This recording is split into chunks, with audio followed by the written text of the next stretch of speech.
Hi everyone, I'm Jen O'Brien with Hawks Learning, and today I will be sharing our student software with you. I'm giving you an overview of how it works.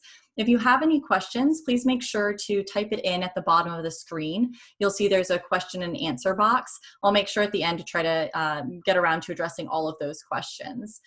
Now, for those of you who are familiar with Hawks, you're already using Hawks. Hopefully this will give you a few helpful tips and takeaways that you can bring to your students in terms of some best practices they can implement. And then for those of you who are brand new, you've never seen Hawks before, by the end of this, you'll have a solid understanding of some of the key functionality of the student software. Now, before jumping into the software itself, I did want to take a quick moment to just share a big picture with you who we are as a company and some of the core focuses that we've always maintained. And it really boils down to two main priorities. First one is affordability for your students. So not only do we try to price our materials at an affordable price point for your students, that means an individual course, depending on the discipline, software and ebook price is usually anywhere from $40 to $65. That's net price to the bookstore. If you want the textbook packaged with that, it's usually $20 to $30 more. So really low starting price point, but we also provide students with lifetime access. Never expires. If we go into new edition, they get new content, don't have to repurchase if they repeat the course, and they can still go back and use this material for remediation. So they purchase a title, they get access to that title forever. Second key thing or key focus that we have as a company is on support. This has always been a priority, but especially now as a lot of things are transitioning to an online class structure, everyone's physically distant, and it can be a little harder to be in touch with not only your students, but also with representatives typically to try to figure out how to get a course structure. We want to try to avoid that when it comes to your communication with us. If you or your students have a question about Hawks, you can pick up the phone until 10 p.m. Eastern time. A live person answers that phone within 4 rings is our company policy. 24/7 live chat report, or chat connection with us. So even outside of those hours, any time of the day, any day of the week, you need us, we're there for you and your students. And of course, part of support is also making sure that you and your colleagues are receiving any type of training that you need. So if you want us to walk you through anything or help you get set up for a semester, you just call us, let us know, and we're there for you. That being said, I am going to go ahead and jump into the software. So I'm going to be showing pre-calculus plus integrated review today, but we do offer a variety of courses and cover a variety of disciplines. So regardless of what you're teaching right now, whether it's anything between basic mathematics up through calculus or English, psychology, or economics, please know that what I'm focusing on today is pretty much going to be the same functionality across all of those disciplines. There might be a few nuances and changes between individual courses, but you can always reach out to your Hawks rep about that. So even if you don't teach pre-calculus, this is still helpful and relevant. I'm going to click View Course. I have my mini to-do list here. As a student, I can click directly on one of those lessons that my instructors assigned me. But View Course is simply going to give me a big picture view of the entire semester where I see everything laid out. That is one thing we're hearing with online classes. It can be helpful to let students see the entire semester's worth of content. Perhaps if they have low internet connection, that allows them to work ahead of schedule in time periods where they do have connectivity. So you as an instructor, all you have to do to get up and running with Hawks is simply pick which lessons you want to assign and then either put in a due date or assign it without a due date. And our pre-created content will show up on the student's to-do list, organized by due today, due this week, and due later. One nice thing about Hawks is although we have pre-created a large amount of the content for you, you do have extensive customization options. So I'll make sure to walk through some of those. First one to mention though is the to-do list. If you want to, instead of categorizing it by due today and due this week, you instead want to have it categorized by weeks or by modules, you can easily create custom headers and organizations that way. Jumping into one of these Hawks pre-created lessons, your students, if you're assigning it to your students, they're always going to see this Learn, Practice, and Certify assignment in front of them. Learn and Practice are designed to prepare the students before they get to Certify, which is that graded homework component. So I will take a moment to walk through each one of these. What I really like about Learn, so this is the textbook content, but it's only the textbook content that's relevant for the student for this particular lesson they're working on. So I'm assigned lesson 3.1. This is going to pull just that homework, just that textbook content that I need for this lesson. And, if other online homework systems do have instructional content built into them or integrated within them, it's typically as a separate ebook, which it's nice that it's there. We have an ebook too. It comes free with our software, but we know it can be hard to get a student to sit down and flip through pages in a textbook. Same thing with an ebook. If you're assigning homework in one place and asking them to navigate to another tab, flip to the right chapter and lesson to read the ebook content, it can be challenging to get them to do that. So we're basically just trying to make it easier and more accessible for them to dive in and just get the content they need in the moment that they need it with this Learn mode. So it's all of the textbook content with the addition of embedded videos. So in addition to all of the instruction and examples that they would get elsewise, they also have these embedded example level videos, which are going to be a video directly from the textbook or therefore also the Learn mode, and it'll be an instructor working out how to solve it. Now, in addition to the ample number of example level videos, each lesson will also have a lesson level video. This is going to just walk them through the key concepts of the lesson and work through some additional examples.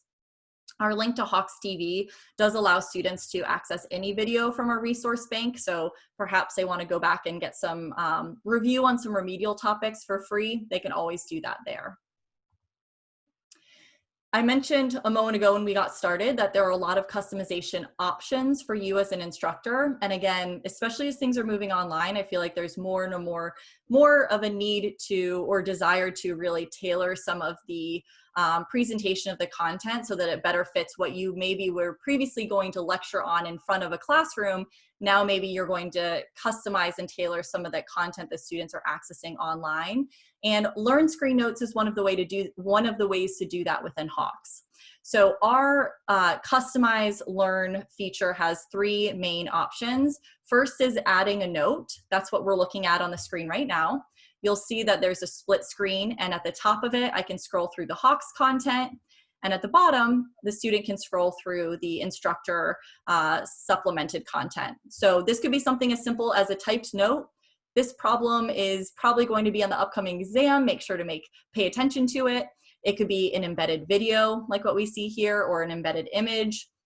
You can even get creative with this and embed things like an interactive graph through Desmos, or an interactive poll through Google Forms in order to get some quiz students as they're working through the instructional content, or just get some feedback from your class in general and ensure that they are reading through everything. So that's the first option, adding a note. Second option is just hide a page entirely. This is fantastic if you're not planning on covering an entire lesson. Maybe you only want to cover half the content, or you're not covering one specific objective, just hide those individual pages. And your third option is replace a page entirely with your own content. So rather than it being a split screen, you would no longer see this top Hawks content, and this bottom note would fill up the entire page with my created content. Maybe I like to cover an example with a different approach. I would be able to replace it with my own content. So after Learn, we then are taken to the practice mode.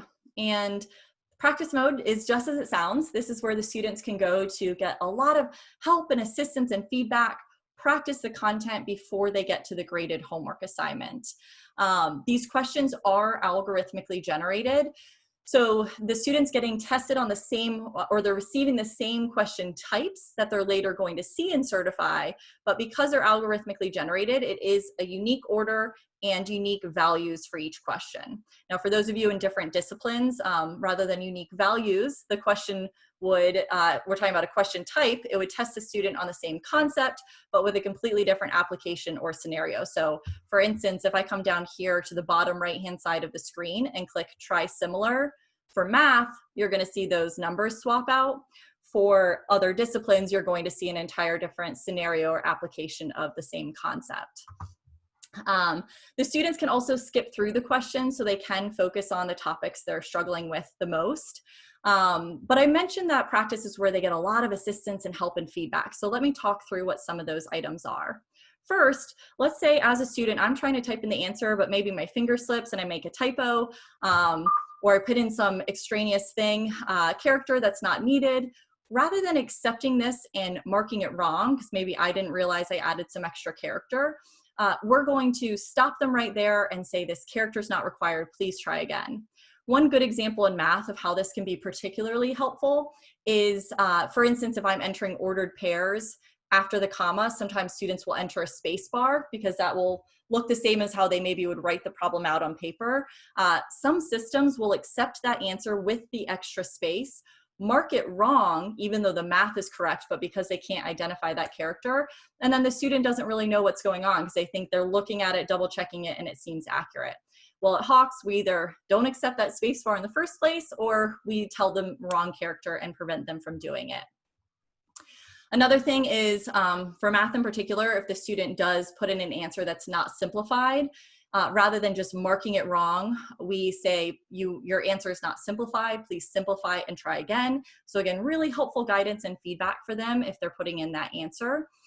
And then the last thing I wanted to mention, this is for any discipline, if the student comes to a question and they're struggling with it, they either are able to do the first step but get stuck after that, maybe they don't even know how to get started with it, they can always come down to the bottom left-hand corner and click this tutor button. So what tutor is going to do is it's going to open up by default, it opens up into the step-by-step tutor. This takes the exact problem they are struggling with, explains the process of how to solve it, and then prompts the student to put in their answer one piece at a time. I can even click display answer if I want to before moving on to the next step. Now, I think it's particularly helpful that we're assisting student with the exact question that they're struggling with, not just a similar version of it. If, for instance, if a student has written down some work already, then it's nice for them to be able to get continued help with that same exact problem right here within the step-by-step tutor as they're working through that content. To the right of that, I have Learn. This is nice because you might have a student who perhaps skips Learn, they get into practice, they start answering several questions wrong, and they realize, you know what, I should have taken some time to maybe read through some of this, familiarize myself with the content. I can even navigate to a specific topic if I want to once I'm in the Learn mode. But again, the whole idea with Learn is let's make it as easy to access as possible in the moment that they need it. So that's why we have it here within Tutor. And lastly, solution is going to be just the full worked out solution for the student. So again, same exact question, not a similar problem, which there's a lot of value to that. So a student can compare their scrap work to the screen and figure out where they went wrong. It's also something we can do because this is practice where they're not graded. So we're able to help them with the exact question they're struggling with in that moment because they're not going to get a grade on it since we're giving them help on that exact same problem. So let's go ahead and skip through to the next question. So for this particular question, I'm going to go ahead and submit an answer. So you see the type of feedback a student receives if they're putting in an answer. So if I go ahead and use my keypad on the right-hand side of the screen, this makes it easy if there is a special character or format that I might want to use to submit my answer. I can do that here. Submit that, click submit answer. So right away in Hawks, as soon as I put in an answer, if it's incorrect, well, whether it's right or wrong, I'm alerted of that. I know right away if I've gotten the question correct or incorrect. This is not unique to Hawks. You're going to see this with any online homework system. It's the benefit of software versus printed textbook homework. What's different about Hawks is we're taking it a step further, and rather than just telling a student you're right or you're wrong, we're doing our best to explain why they got the question wrong. So with Explain Error, we're able to anticipate and diagnose common mistakes students make, so that way we can help them learn from those mistakes. So if I scroll down here, you'll see it doesn't just tell me that I'm incorrect. It also goes on to say, it appears you have confused the definitions of domain and range because the values you have entered are reversed. You entered the values of the range in the blanks for the domain and vice versa. So I've accidentally swapped my answers here. So now I know exactly what I did wrong. I'm learning from it. I can go back and fix it, and hopefully not continue to repeat that same mistake over and over. The more they do it incorrectly in a repetitive way, the more likely they're going to repeat that mistake on the exam. We really consider this one of the most critical parts of the learning process, that being the moment the student's making a mistake, and we want to make sure we're intervening and putting them in the right direction when that's happening. Basically, the idea is, let's try to give students the type of feedback an instructor might try to give a student if they had the time to sit down with every single student on every single question they're working through. The last thing I wanted to mention in our practice mode is the answer tolerance. So our system is designed to accept any correct version of the question. We know, though, every once in a while that might not be the case. So if it's ever the scenario where a student puts in an answer and the answer is correct, but for whatever reason it's marked wrong within Hawks, then if you or your student takes a screenshot and sends that screenshot to us, not only will we fix it, and fix it pretty promptly in the majority of the cases, we can turn that around pretty quickly, but we also mail a $10 gift card for having, as a thank you for having identified a mistake within the software. So as you can tell from that policy, it's really not something that you should encounter very frequently, but if it is ever the case, we want to make sure we stand by our policy of accepting any correct version of the answer and remediating that if, again, you ever encounter any problems. So that's everything I wanted to cover in practice. I will go ahead and move on to the last mode. As you know by now, it is called Certify. And just quickly before I do jump into Certify, I want to mention some customization options within practice. So by default, students can spend as much or as little time in practice as they need. You might have some students who are able to jump straight into Certify and excel. That's great. You might have other students who need to spend a long time in practice. That works as well, and it doesn't, penalize them at all. The whole goal of our practice and certified component is to really level the playing field and allow each student to get as much or little help as they personally need in order to demonstrate their competency and reach a mastery base or reach a mastery level of the content. That being said, if you ever want to require practice, you can easily do so. You can say before a student even opens the homework Certify assignment, I want them to work through a % of practice questions, or you could say after X number of unsuccessful Certify attempts, then I want my students to go into practice. Second thing to mention about practice as an optional customization feature is, now this you would need to reach out to your Hawks rep if you want them to turn this on for your school or make it available as an option for your school since it is in beta. But we have a new setting called enhanced practice, which essentially makes the practice adaptive for each student. So basically we start students off some of the easier questions. As they're getting questions right or wrong, that's going to determine the very next question they get. So we're able to let them advance through certain objectives or levels of difficulties based on demonstrated proficiency. We also allow them to get more repetition and some extra assistance on certain topics that they're struggling with. So it's basically we're doing our best after having analyzed years and years of data, seeing how students perform in practice and how that corresponds in Certify, to give them question types in a more efficient way in practice. So far, again, it is in beta, but we have had schools piloting this over the past academic year. And some stats on that, it's been promising so far. We've seen that students are spending 13% less time to certify in order to achieve certification. They're missing 10% fewer questions in Certify, and they're also attempting Certify 5% fewer times. So again, if you're interested in trying it out, please let your Hawks rep know and they can get you started with that. That brings us on to our last mode. I might go a minute or two over here just wrapping up Certify, and then I'll make sure to address any questions.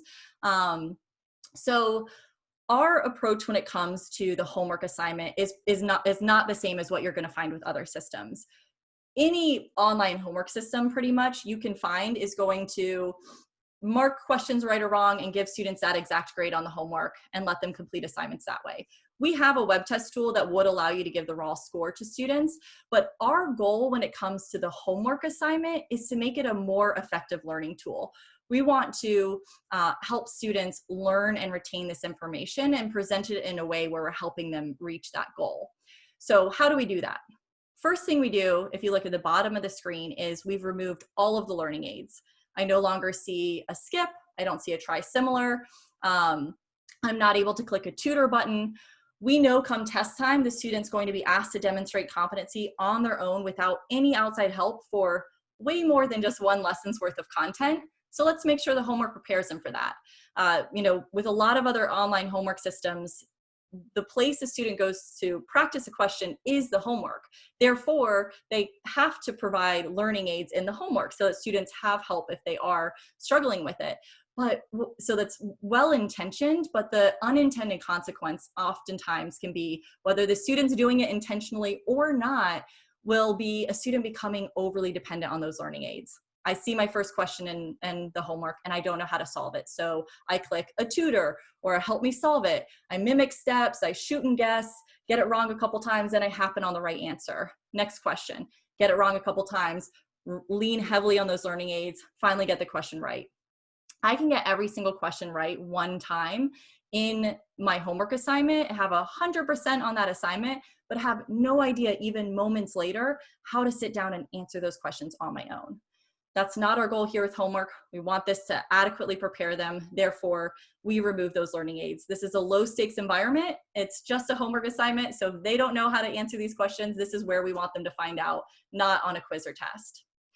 Second key thing is we make it mastery based. So by default, we set that mastery level to 80%. You as an instructor can always change that mastery level. You as an instructor, by the way, can also handpick the exact questions they receive in practice and certify if you don't want to use our default set. So in this particular lesson, that means I've got 15 questions. If I look up in the right-hand corner, it shows me that of those 15 questions, I'm allowed to get 3 wrong and still pass this assignment. Well, what happens if I don't reach that mastery level? There's absolutely no penalty to my grade, but as soon as I get the 4th question wrong, it is going to take me out of Certify, place me directly back into practice, where I'll receive a custom set of practice questions based on what I got wrong on the Certify assignment. So each one of your students will receive adaptive remediation in practice based on what they are struggling with the most in Certify. And keep in mind, since they're in practice, they will have that explain error feedback, the step-by-step tutor, everything they need to remediate, learn the content. And once they're comfortable, they can always come back into Certify. We never block them out. We never deduct points based on how many times they've tried it. Our end goal really is, we just want to make sure you're working on this until you understand it. And as a motivation factor to help students get to that point of mastery, we give them 100% credit for having reached that mastery level. So rather than docking off points per question wrong, we're basically taking the approach of, this is homework. It's where you should be making mistakes, but it's also where you should be learning from them, because at the end of the day, that's what's going to prepare you come test time. So that's everything I wanted to cover here. I didn't get a chance to show the practice test feature, which does also identify error-specific errors that the students make so they can learn from them. It also lets students see which topics they struggled with and allows them to interact with the results page to get adaptive remediation on those specific topics. But I'll put a pause on that for now and see if we have any questions. Feel free, by the way, if you do still have a question at this point, you can type it in and I'll make sure to answer it. Oh, and by the way, one quick note, I mentioned the students can always come back to Certify and they always get that chance for the 100%. Just a quick caveat to that. If it's past the due date, and if you as an instructor choose to implement a late penalty, then that's when they would potentially get a deduction to their grade, depending on when they're turning it in.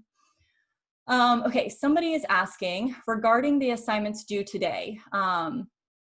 These assignments are due today and you have to complete them in this order because each assignment is a prerequisite for the next. How do I make sure that these assignments that are all due today are placed in this order? Okay, good question. So she had an example.